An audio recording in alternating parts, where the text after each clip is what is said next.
Hey guys, it's Sharon from Digital Nomad Quest, and today we have Michael Zuber. So I was very interested in your background, and I heard that you achieved financial freedom, was able to hit over 150 units, right? Cool. So yeah, maybe you can tell us about yourself, introduce yourself. So again, thank you. This is Michael Zuber. I actually have my wife just outside the door here. So I'm a Silicon Valley-based employee, or at least I was, for 20 some odd years. And what I did is I built up a portfolio of rentals over the course of 15 years and left the rat race, quit high tech February 1st of last year. So it's been 16 months or so. And all of that because of rental properties bought while I worked, right? So I did it as what is popular today is called a side hustle. So that's my story.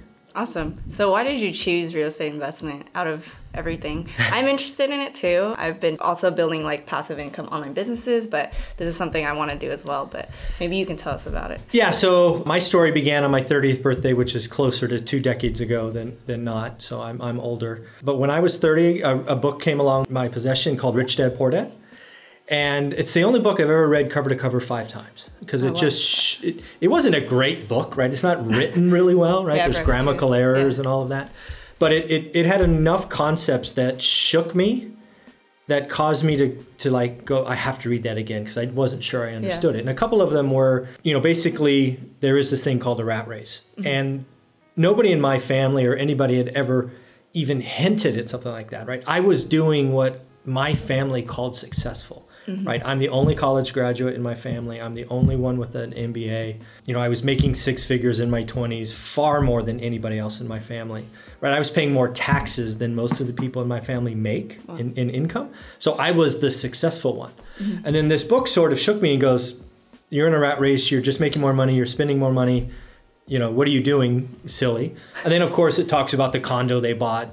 Right, the first condo I think they bought in Portland or something where they made $50 a month, and that was just like, okay, I get it, right? That's my path. So I didn't really see another way, right? Shopify wasn't around, all these other business and apps and these things didn't exist. Not to say that my skill set probably would have done those things, but real estate was, I could understand it, I could see it, I could touch it, I could evaluate it. I understood buying at a discount. I don't mind talking to people. So it kind of fit, and it was something I could do on the side, right? I had a demanding sales job, either as an individual contributor, manager, or second line leader. So I could be anywhere on the planet, and I was still able to build a portfolio off hours, by outsourcing different tasks like property management and stuff. So real estate was the thing. I wasn't going to create a company. I'm not an athlete. I'm not a singer. So I knew I wanted out of the rat race at some point. I wasn't positive it would happen, right? Because you live in the Silicon Valley is a big nut to get to. But we got there in 15 years, and I'm really glad we started. Awesome. So like compared to, stock investment and things like that, would you say it's because it's tangible that's what? Well, there's lots of different things. First and foremost, I come off of, when I was 29, both Enron and WorldCom being 2 stocks that blew up my portfolio to the tune of 6 figures, right? So I know about writing off $3,000 a year in losses on my tax return. Right, it's terrible. So I haven't touched stocks since then. And in addition to stocks is, you really have to be active during the day, right? You can have any swings, and if you can't get out when something happens, and like you can only do stuff off hours, you're kind of missing the momentum, right? So I couldn't spend enough time to evaluate. I wasn't smart enough to figure it out. I knew I wasn't Warren Buffett. So stocks really weren't a way, it could store wealth, maybe build some of it, but it wouldn't give me the cash flow, because I don't know about you, but my bills come in monthly and I have to pay them monthly. So I needed something that could become consistent and then build, and stocks aren't an option in my opinion. Got it. And you said like real estate was a side hustle and that you had a demanding job. Does that mean that it didn't take that much time? I would say for the first decade, right, when we were purely in acquisition mode, we again, this is a husband and wife team, right? So I would say collectively we spent 5 hours a week, so 20 hours a month. That was roughly 50-50 probably. I would say half that time was acquiring or dealing with what we just bought, because we were buying stuff that was rough that had to go through fix up and all of that. And then the other half is what my wife was much better at, was auditing the books, looking for errors, really double checking the property managers because that was something we outsourced. But we always wanted to find deals and then control the spend. And she was wonderful at that and deserves all the credit in the world. So you guys both did it together? Oh, yeah.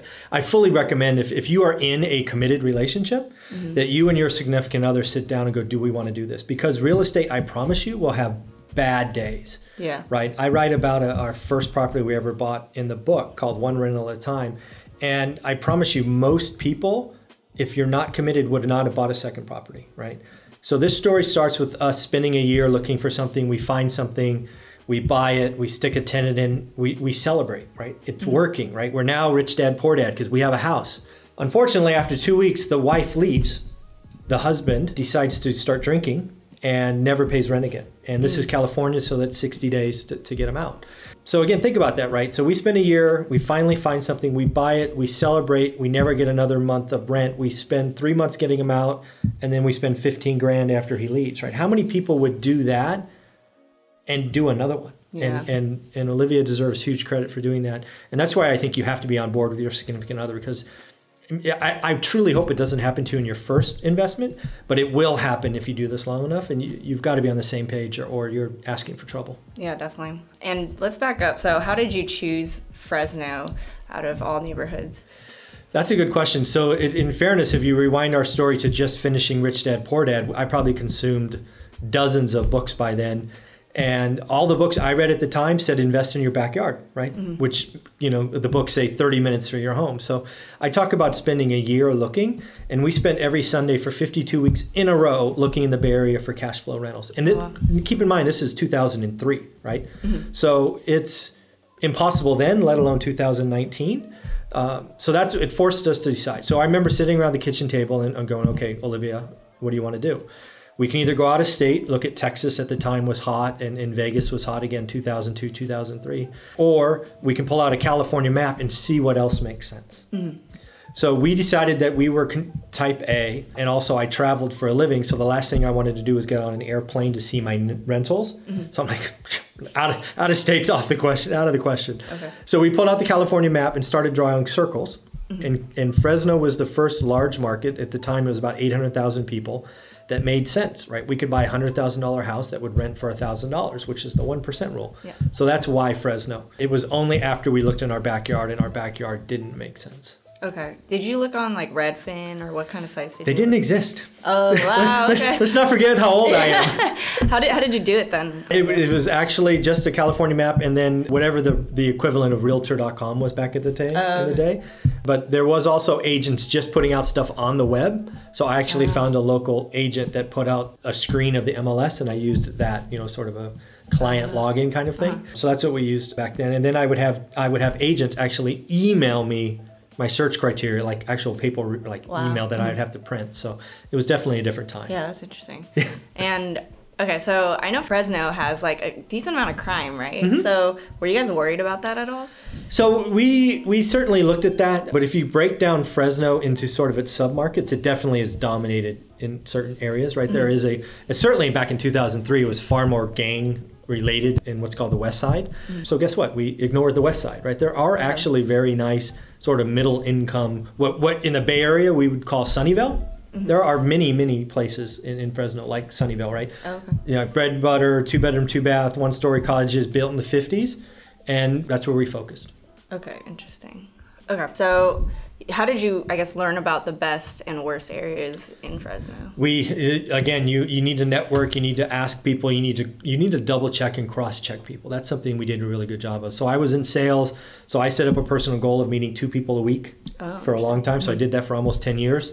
But in the beginning, it was all about asking people and then double checking. It was like, okay, we heard so-and-so say this.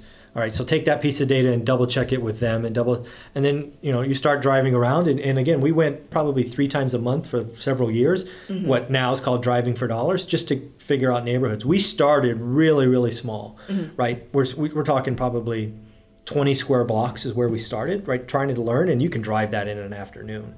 And then we just started to grow and grow comfortable and grow up. But we stayed in that same, call it a mile square, for 5 years.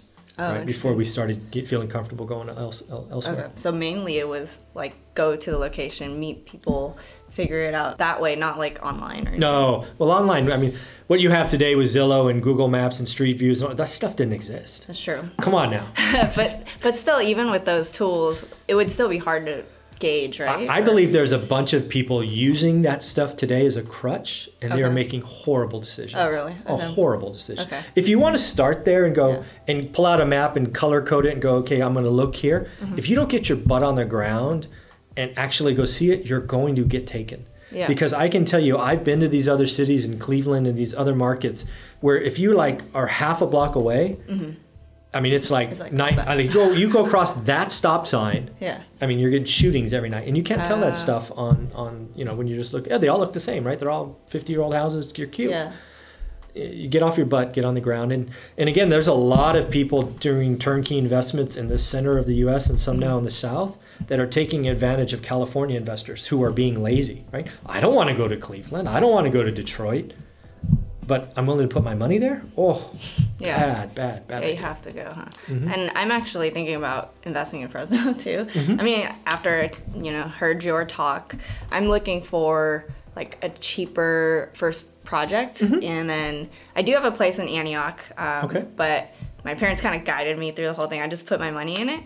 Yeah. Well, you got one. You're on your road. But I didn't learn anything from it. So I guess, if I'm going to do one in Fresno, I guess what are some of the actions? Well, let me ask you this. What does do one mean? Does it mean fix and flip? Does that mean buy and hold? I mean, what's a do one mean? I would think buy and hold. Okay. So this whole channel is all about like passive income. Awesome. And I'm all about that. Okay. And maybe flipping down the road, but I feel like that might be a little more complicated. Oh yeah, very now. much. Very much so. And I think buy and hold would be a good first way to go. And my brother and I are both interested, so we can like throw down money in it. Oh, nice. Yeah. Okay. So So I guess there's a couple of things. So first off, I would probably look at different areas. Like there's an area called the Tower District, 93728. It's when you drive it, right? If you have experience with Palo Alto University Street, it's kind of that view where every house is kind of built older, but they're all different. That's not like like a standard row houses. Solid rents, middle income. You could also do what's called North Fresno, which is the richer area. And you're just going to get a feel, right? So you're going to get newer builds in the richer areas, but you're also going to pay for that, right? You can probably pick something up, a project in the Tower District for $150-ish, right? Plus minus whatever, depending on condition. But if you're going to go North Fresno, you're talking $250, $275. Okay. Rents in the Tower are probably $1,250, $1,300. North Fresno is probably $1,450, $1,500. So you for the extra $100,000, you're not getting a lot in rent, right? The comparison, but again, in the beginning, it's about knowing where your comfort zone, right? I've talked to some people and they go, "Oh, I love Palo Alto," so they're all over the Tower District. Other people are no. Some people say, "Hey, I want to live in. What's the Cupertino of Fresno?" And it's actually called Clovis, right? It's the award-winning schools and all of that, but you're going to pay through the nose, right? There's nothing in Clovis for sub 300 of any kind of condition, right? So you have to figure out what kind of investor you're comfortable being. And then you're going to be meeting teams and property managers and all of that, because at least I would never want to self-manage, right? It's about, I don't want to meet my tenants. I don't want any of that headache. Yeah, I have a property manager too. Like, I don't want to meet them. I don't, segregation of duty. I pay you to do that. Yeah. Okay. So you talked about your team, like building your team. So how did you get connected with your team? So again, it's really by networking. I would say of everybody I worked with my first 5 years, maybe my first 3 years, I hadn't worked with them in year 5. Right, I met people, everybody sounds good on paper, they tell you sweet stories, but then when push comes to shove, they either don't step up or they lie to you or they try to say you didn't say that or I said this. So you just have to build time. The thing that I have now looking back seen to be successful is I want to work with other people that are investors. So this is the big find for me is my property manager, after firing the first 5, I found a guy, he was young, he was hungry, but he's an investor, right? He owns now as much real estate as we do, and he owns a property management firm. So he does that because he wants the tax advantages and savings for himself, but he thinks like an investor. He's investing in the company. He's hiring more people. He's expanding, as opposed to some property managers who are real estate agents and property managers on the side, or real estate brokers and property managers. I've seen that model break. Like when the crash happened, I was with the team. I was relatively happy, but then the principal, who I was his biggest account, started getting all these REO assignments, and that's all they wanted to do all day was BPOs and make $500 per report. And suddenly property management fell off the radar. I'm like, what are you doing to me, man? I'm trying to buy stuff. Why are you turning me away? So you got to find somebody who's an investor would be my experience.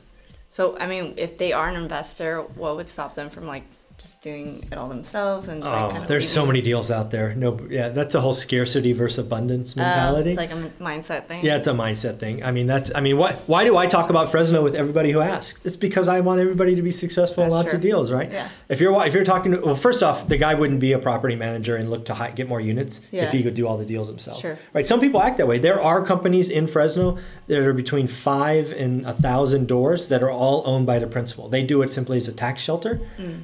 Right, they have a scarcity mentality. I see. Right, the people you'll run into in real estate, ones at least the good ones that will be around for a while, they definitely have an abundance mindset. Okay.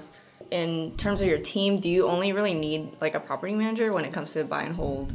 I would think a property manager who has been in that area for decades and they have roots there, they're going to be your linchpin. There's no question. You will need others, like getting a few real estate agents that can farm for you, because again, you have a tech job, right? You're 2.5 hours away, best case. So having agents that understand and appreciate you and will farm for you, right? Even if you're going to farm yourself, and having more people farm for you just increases deal flow. Now that we do some flips on the side, right? We buy junk, like really bad junk, and then we flip to landlords. I do have some GC contacts or general contractor contacts, right? But that's not stuff you would do as a buy and hold person. Property manager, number one, maybe some agents. You're going to have some financial contacts or bankers, but those can all be local. Those can be all Silicon Valley based. Okay, interesting. So what would be your buying criteria when it comes to, maybe for me then, like if I have maybe 40 grand or something I want to put in, like what do you think I should look for? So what I would tell someone in your situation, and I do this all the time, I actually create stuff that I should have bought in the beginning for people like you. Because as I look back at my career, one of the things that I did wrong that caused me to stay in the game or stay working longer was I bought cheap. Right. So I would, like if there was a house at 150 and the next door one was 120, and just pretend they're the same. But the one at 120 needed 15 or 20 grand, I would buy this cheap one. But here's the math, right? So, so again, 150 and 120. I buy 120. I get a loan, figure I put 20% down, I put 24 grand down. But when I do that, I now have to spend 20 grand cash, which now breaks 24 plus 20 is 44 grand. So I'm into this place $44,000 cash. Now, yes, I have some artificial equity, and maybe someday in the future I could burr out and do all of those fancy things. But in reality, with interest rates in the 4s, I should buy the 150 house because it's only 30 grand down, right? 20% of that. I'm going to get a 4 interest rate for 30 years, and then I'll have money left over so I can get ready for the next one. Okay. Right. I think the burr strategy worked really, really well 5 years ago when everything was at the bottom. But in today's market where we're far closer to the peak and you can't get those 70% discounts and all those ARV stuff, if I was a tech worker working 60 hours a week, I would buy clean, I would buy already leased and already with a property manager. I would want to remove all the headaches as possible. So that's what I would do. Get between a 5 and 6% return on your money, but you're going to have no headaches and ideally no repairs for 3 to 4 years. It's a much better business in my opinion. Yeah. Real quick, can you explain the BRRRR method for the viewer though? Sure. So BRRRR is something that was popularized by, I believe it was Brandon Turner on Bigger Pockets. It stands for buy, repair, rent, refi, repeat. So the idea is at the point of acquisition, you buy a fixer at a steep discount. Let's try to do some math. Let's say the house is worth 100, perfect. You're going to buy that thing for 60 grand. You're then going to take 15 or 20 grand and put it in, hence the repair. Then you're going to lease it, and you say you're going to get $1,000 rent, which is the rent portion. And then you're going to go back to a bank, and you're going to refi it out. And you're going to get, again, when they sell this to you, you're going to get all your money back, and you're not going to have anything in the deal, and infinite return. It doesn't work most of the time today, but that's the story. And then you repeat, hence BRRRR. Right? So the whole idea is with the limited capital, you could use BRRRR, could keep recycling your capital. I think it worked great from 2012 to 2017. It has worked a lot less well recently. And I actually know more people that have been hurt by BRRRR because they're tying up money.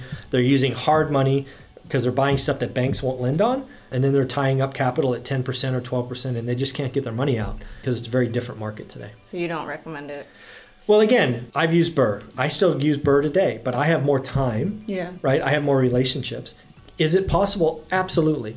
But I just did a video, the dark side of Burr, on my YouTube channel, because there's a lot of risk in that. And I believe in today's market where we're closer to the peak than the trough, Burr is going to hurt a lot more people than it helps. You really need an accelerating market to have Burr cover you. Because in an accelerating market, like from 12 to 16, if prices rise 3% a month, you're sort of protected if you overpay. But in a market that rolls over where they're flat or they're declining 1%, you could get in trouble pretty quickly. Got it. And going back to the buying criteria, so is there a number of bedrooms like you recommend, or like number? That's a good question. No, I mean, it's all about the investor, right? When I started, it was a 3-2-2, right? 3 bedrooms, 2 bath, 2 car garage. But why? Because that's what I lived in. I didn't know any different, right? Yeah. But in today's market, what I do is if I was starting, is I'd want a 6% return on my money. If I could get that in a 1 bedroom, 1 bath house built in 1950, I'd take it. If I get that in a 4-plex, I'd take it. Right? That's the measure. So I think a new investor needs to decide a couple of things. Am I comfortable buying single family homes? Yes or no? Yeah. Do I want my biggest bang for my residential loan, right? Because there is a residential loan limit, right? Which is 1 to 4 units. Right? Some people are fixated. Like I talk to people at least once a week. All I want's a 4-plex. I don't care if they're overpriced. I just want a 4-plex. I'm like, okay, overpay. And then some people going, I want to chase Grant Cardone and do bigger is better, and they want to do commercial. So I think investors need to figure out where they want to be. I know that some people talk down single family homes. I think for the first time in my investing career, single family homes are better investments than multifamily. There is truth to bigger is better most of the time. I believe so many people are chasing bigger is better that Olivia and I are net sellers of apartments because people are paying 30% more than they should. And if you want to do that, I'll take the money and we'll move it in the houses. So, and again, I'm saying this as it's recorded in, the summer of 19, right? If you watch this in 23, the story may be different, but in the summer of 2019, a single family home is going to produce a better, more consistent return because people stay longer. That's what people don't get about multifamilies. Is if one person leaves, I get, 75% of rent and all that nonsense. What you're not talking about is you have a turn, right? I just did a video today talking about what happens to C-class apartments in a recession. Because the argument is a C-class apartment is going to protect me in a recession because occupancy is going to go up. Well, yes, sort of. Occupancy is going to go up. But what is going to actually happen because we lived through it is what's going to happen is the people that are in your building today are going to leave like 20%, 30%, because they're living paycheck to paycheck, right? They barely qualify for an apartment. So if one of them loses their job, they're done. So what they're going to do is they're going to group up in 3 or 4 friends and house hack somewhere, right? So boom, leave, right? Then you got to turn 2, 4, 6 grand, whatever that takes. And then the people that were renting A or B class apartments are going to move in. So your occupancy won't be higher, but you're going to force a third of your units to turn. In like 2012, we had the highest occupancy ever in our apartments, but we lost money because of all the turns. And it's going to happen again, and I don't want people to get hurt because they believe the story of C-class apartments is where you should protect yourself. It's not true. Okay. And I guess how long did it take you to get to 150 units? Maybe even just 10 units. I'll step you through that. Yeah. So one of the things that I had to do when I got done is I wrote that book, right? One rental at a time. Yeah. So we went from 1 to 8 units over 8 years. Okay. So in the first 8 years, we had 8 units. I think it was 7 houses in a duplex. So basically buying 1 a year. Then the crash happened. So this was like 2003. I guess it was 5 years. So 2003 to 2008, we had 8 units. Then what we did is we couldn't buy unit 9 because the prices didn't make sense, right? That first house I told you about earlier on Norris Drive that had that whole problem with the first tenant, we bought for 107 and we sold it for 263. But here's the problem. It's still rented for 1,100. So while it made sense at 100 grand, it didn't make sense at nearly 300. But we sold it because somebody bought it, right? But what we did is we did what's called a 1031 exchange in the small apartment buildings. So 2008, 2009 was a big year for us because we went from 8 units to 80. No new capital, no new money, simply 1031 exchanges. And then what happened is the crash happened. So between 2010 and 2014, we bought another 80 units or so, 75 units, anything from houses to 18-unit apartment buildings. that were just totally wrecked, right? We were buying foreclosed stuff. But again, we had to find ways to buy because banks turned off. So we did hard money and private money. But that got us to roughly 150 units. And then out of the, when it bounced off, when the hedge funds came in, the world was different. Everybody was buying the junk. We bought a few more things over the next couple of years. And I left work at 177 units. And we've added some since then. Oh, wow. So we're just shy of 200. Wow, okay. Can you explain like the 1031 exchange, how you went from 8 to 80? Yeah, so we'll do one real example. So that first house we bought on Norris Drive, we bought it for, we'll use simple math, 100, and we sold it for 275. So there's a gain of $175,000, right? And let's just say we put $25,000 down. So we have $200K in equity. What we did is we did a 1031 exchange, which allowed, and again, it's an advantage of the IRS. The IRS tells you what they want you to do. Mm-hmm. So what they say is, we want people to own real estate and we want you to own bigger and more. So you can sell it for what's called a like-kind exchange. So basically rental for rental, right? So you can't sell it for rental for my primary residence, not like-kind, rental for rental. So we sold the house, we moved the money into an intermediary because I can't touch it. If I touched it, I'm taxed. Right, so it sits in this little bucket. We have 90 days to identify, and then we have 6 months to close. And what we did is we bought a 5-unit building for $223,000 and moved the money over, and that rented for $3,000. So think about that. We sold a house for $275 in this example that rented for $1,100. We bought a 5-unit apartment building for $223 that rented for $3,000. Okay. I mean, that's crazy, right? Yeah. So we're very simple, especially me. If some's good, more is better. Mm-hmm. So that 1031 exchange worked so well that we bought more, right? We sold every house or exchanged every house and moved it into 5, a 10, a 7, a 13, another 10. We just bought more apartment buildings. They're like multi. Yep. Oh, okay. Units. Yep. Okay. And after that, were you saving a bunch of money to be able to afford all these loans? How does that work? Yeah, so the first 3 loans we bought with our savings. Yeah. We put $20,000 down, $10,000, $10,000. Okay. That was our $40,000. That's all we had to start, $40,000. So that was about 3 years in. Then from year 3 to 5, we did what's called a cash out refinance because prices were going up. We refied our first house, pulled $50,000 out. We bought 2 more. We refied the second house. We took out $25,000, bought something else. Then we did the third one. So that was all just bank lending. Okay. We were saving some money, but that's how we got from 1 to 8, right? Was cash out refis. And the only $40,000 we had was in the first 3 houses. Then what we did is we did the 1031 exchanges. Again, no new capital. It was all IRS money. Mm-hmm. And then during the downturn, because banks wouldn't lend, we certainly were saving money and living below our means because a lot of our cash would go to buy some of those. But yeah, those to get to 80 units, it was really that first $40,000 and then efficiently using cash out refis and the 1031 exchange. Okay. To get to the last few in the 200, I guess. So is it still that same strategy with refi? Okay. Now that we're done, we have a decent savings. We did liquidate a couple of apartment buildings, so we depending on what we're buying, right? If it's sometimes cash is a yes. Okay. So we use cash. We have done some bank lending. What we really like is doing seller financing today. We've added the most units with seller financing in the last 18 months. We've added about 30 doors with seller financing, which means, there's an owner of this water bottle who's owned it for 30 years, has 0 cost basis, but they're 70 years old and they don't want to be a landlord anymore. Mm-hmm. If they sell it, they're going to have a huge tax hit, right? Because their cost basis is 0.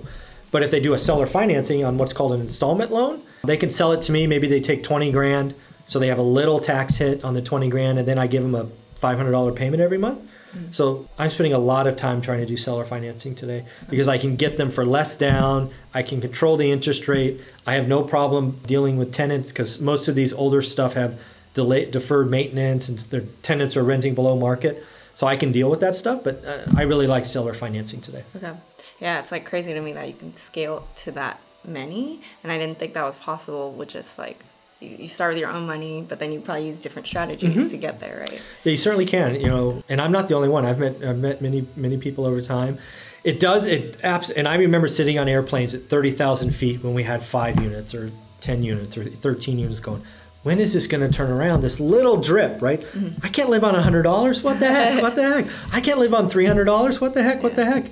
At a year 11, Olivia retires, right? So, just over 6-figure income. We replaced it with that, and fast forward 3 or 4 more years later, we place another 6-figure income. It scales, but it does. It's so frustrating. Those first 5, 6, 7 years, it's just drip, drip. Yeah. sounds like I have a lot to like study. So do you have any resources you recommend? Well, first you got to go out and buy my book, of course. Oh yeah. Yeah. It's called One Rental at a Time. It's on Amazon. It's basically 2 sections. The first 2/3 of the book are my story in the 4 segments, basically how we went from 1 to 175. And then I give you recommendations, how to get started, how to do all of that. Like you, I have a YouTube channel. Guess what? It's called the same thing, One Rental at a Time. I post videos every day. I also take subscriber questions. So people like you who maybe can't interview me, but you had a question, you just go to any of my videos, put in your question, and to date, other than one topic, I've been able to answer it in 3 days. And the one topic I missed is because I had a vacation. That took me about a week to get to, but I answer them all. Okay, cool. Yeah, so do you have any last words? So this is very informational for me. Yeah. I would tell you that, again, sort of like we touched on there at the end, is real estate investing is absolutely going to work. Actually, at Sean's presentation, I think I started with this. I have these 5 uncomfortable truths, which are all can ruffle feathers, but they're true. And the last one of the uncomfortable truth is everyone could be successful at this business. Real estate is a physical asset. It doesn't care about your age, your race, your history, your sexual preference, whatever it is. It doesn't care. Everybody can do this. I have interviewed teenagers and 50-year-olds getting started. I have interviewed PhDs and ex-cons who never graduated high school. You can be successful at this business if you commit to learning and move forward at a diligent rate. Awesome. Thanks so much, Michael, for joining me on this show. And I'll link to all of your resources that you mentioned in the video. And yeah, thanks so much. You got it.